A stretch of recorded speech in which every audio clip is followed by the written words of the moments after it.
You can self-educate for free and learn more than people that spend over $100,000 on a college degree. And this isn't about college. It's not about that. It's about self-learning versus externally imposed upon you learning. The few that take it upon themselves to learn because they're genuinely interested and curious, they can use resources like this that are just free. They're literally just sitting there on Twitter, free YouTube lectures on Twitter from Stanford and Harvard. The people that actually take those, though, in their spare time, absolutely crush everybody else. They outcompete everybody else because it's the difference between actually those that want to learn and those that just want credentials. Most people go to college for credentials, not for learning. Because if it was about learning, YouTube and Google and Twitter is all you need. It's more than you'll ever need. With that being said, this tweet is awesome and I want to talk about it. Let's get into it. This is how to get rich without getting lucky. You can get the free PDF here. You just search Almanac of Naval, free PDF. You can obviously buy it, Kindle, audio, free though. That book covers this tweet is a bunch of other stuff that Naval's done. He doesn't do a lot of interviews. And so this dude, Eric, created a book out of it. It's actually really good. I've gifted 10 of them. I have like 5 copies, highlighted, earmarked, etc. And let's get into this massively viral tweet storm they did in 2018 that people are still talking about and still reading, right? Seek wealth, not money or status. Wealth is having assets that earn while you sleep. And a book you should read is Rich Dad Poor Dad by Kiyosaki. He explains that. Money is how we transfer time and wealth. Status is your place in the social hierarchy. So he's saying, try to own assets. Don't worry about credentials or your social hierarchy or whatever. A lot of people confuse that. They think that by trying to gain status in their community or group or whatever, or even in their company, they think it's going to lead to wealth. But in a lot of cases, that's not true. Understand that ethical wealth creation is possible. If you secretly despise wealth or you hate the rich, you will never become it, ever, period, full stop. You have to change that first and understand why that's the case. Maybe look at some childhood traumas, maybe look at some indoctrination you've had. Ignore people playing status games. They gain status by attacking people playing wealth creation games. And this is the typical hate the rich, tax the rich. You see a lot of those in political attacking the rich, right? They're trying to play status games. They're trying to get status in the eyes of others by attacking the wealthy, the rich. And the rich are just kind of watching and being like, oh, that's funny. Or maybe they're even ignoring it. They should be, because it's a waste of time. And you want to focus on becoming the wealthy, not attacking the wealthy. You're not going to get rich renting out your own time. You must own businesses. Now, this is actually the most succinct way to put it. Warren Buffett, Jeff Bezos, Elon Musk, every single successful, famous person you know, they are owners. They are not employees. Now, they might be employees in their own business, or they might have started out as employees, but they eventually had to cross the chasm to become owners. You have to own something. If you're like a first 100 employee in Facebook or Uber or any of these companies, you will become wealthy.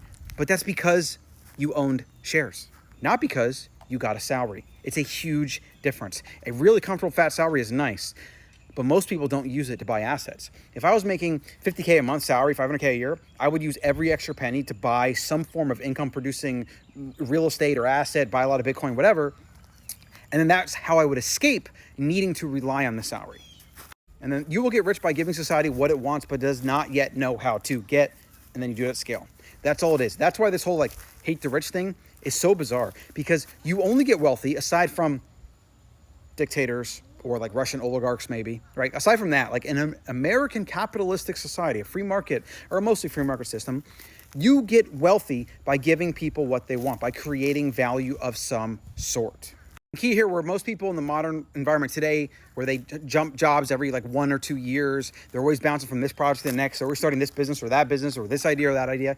You want to pick an industry where you can play long-term games with long-term people, right? Your results usually come at like year 10, right? So if you pick one thing and you become world-class at it, that's when you become wealthy. Or at least it's the bootloader for becoming wealthy, because you usually start a company or you're in very high demand, you can charge a lot, and then you can use that high income to buy assets, etc. The internet has massively broadened the possible space of careers. Most people haven't figured this out yet. If you go on TikTok right now, which is where I'm recording this, and you go find somebody with like 1 million followers that does some weird esoteric thing, like the girl that has these cool moths. She's got literal moths, and I think she has like 2 or 3 million followers. Her job, she could make a very comfortable living, probably. She's probably already making like 6 figures. Or more, potentially. Maybe even more than 6 figures a month. I don't know. I don't really know the internal TikTok numbers and like what you can get from brand deals, but I see a lot of these young people with like these big followings that are driving cars and expensive houses, and those aren't cheap. I know that, right? So it's hard to say, but she could at least make a living for sure by just recording videos of her moths on her hand, usually on screen. This is what he's talking about here. The amount of ways to make money, where you can literally specialize in one unique thing that the world likes or pays attention to. And you can make a living from that. And in some cases, you can make a lot of freaking money from that. On here, play iterated games. And that also pairs with the playing long-term games with long-term people. Because a long-term iterated game is it's a long game. It's the difference between trying to get rich overnight with some fad trend thing or whatever versus building like an actual business or a brand that can stay around for years past you, even decades, right? You want to play iterated games. All the returns in life, as he's saying here, whether in wealth, relationships, or knowledge, come from compound interest. Now, again, what he's saying has a lot to do with this, like long-term games, long-term people. Your best relationships are your lifelong, 10-year plus relationships, not somebody you hung out with a few times or saw on the weekend or whatever, right? All of your best investment returns, your best business returns come from like year 20 or 30 or 40. This is literally perfect illustration of this. Look at Warren Buffett. Look up into, 53. Up into 53, he's a millionaire. At 44, 20 million, he actually lost some money from 43 to 44, and then up to 67 and 47. But if you look at this, the bulk of his wealth came after 53, 56. He became a billionaire in 56, and then up to 83, where the number just shoots off the charts. But what that number is that's him compounding. That's him investing all the way back from when he was 14 and he bought his first stock and he started his own company and he was renting out pinball machines and all the crazy stuff that he did. This is what Naval means.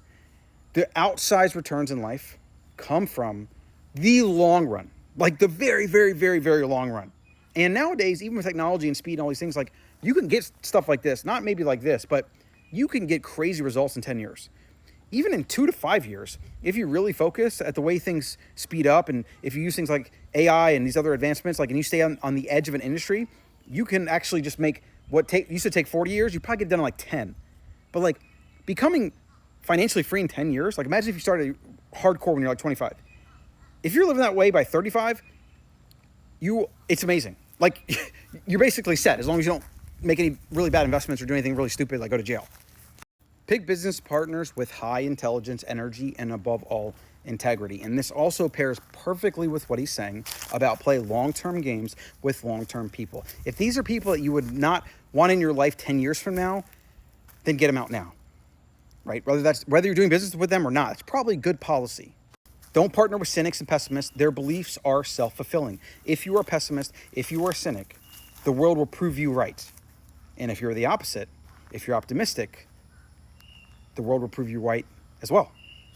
And probably the single most important skill that you can learn that I'm going to teach my kids is how to sell, how to persuade, how to sell. Whether you're selling an idea, a car, a boat, a house, or an idea, or you're trying to raise money, like everything's selling.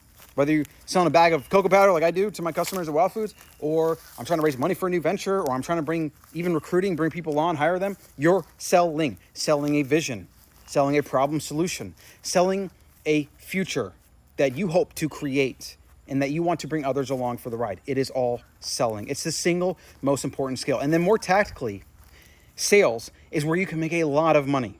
If you're young and you want to learn a skill that can make a lot of money, that's applicable to almost every single industry. No, not almost. It's literally every industry. It's sales. You can sell medical equipment. You can sell high-ticket courses. You can sell coaching, consulting. You could sell for big software companies.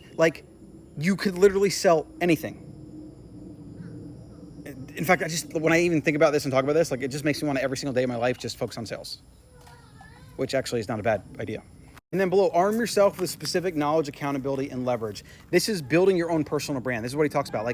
You become really good at a few things. Maybe you're a coder, and maybe you also are really interested in, productivity.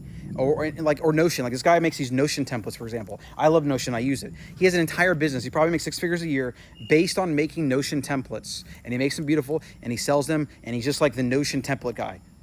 How awesome is that? What? So I'm at the end of the time limit here. I highly recommend checking out the rest of the tweet. I highly recommend getting the free book and reading, watching all of Naval's interviews, Joe Rogan multiple times, etc. You won't regret it.